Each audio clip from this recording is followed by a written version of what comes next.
Jaz verjamem, da če vedno delaš to, kar si vedno delal, boš imel vedno slabše rezultate.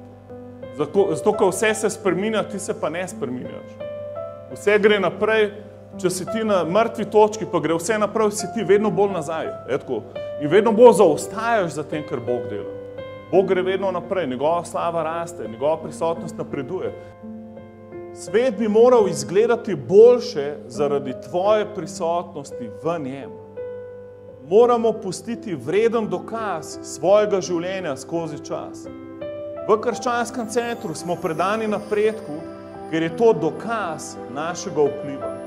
Več odrešen, več učencev, više slavljenje Boga, večji vpliv, širše in globlje delovanje, to so naši cilji.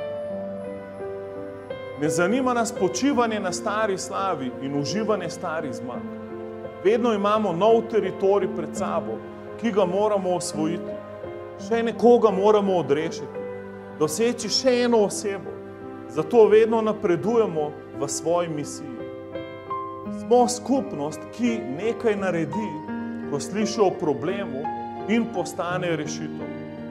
Razumemo, da korekcija ne pomeni zavrnitve, zato sprejemamo konstruktivne povratne informacije v svoja življenja, tako da lahko gremo na nov nivo. Smo ljudje, ki bomo zavzeli svojo obljubljeno deželo, ne pa da samo govorimo o njej. Bog, njegovo kraljestvo, naš namen in naša cerkev so vredni vsakega napora. Za nas status quo, umik ali odklon od smeri enostavno niso opcije. Mi smo Božje ljudstvo napredka, ki maršira naprej. Amen. To si ti, haleluja. To je Božja volja zate. Kjerkoli si, da napreduješ, haleluja.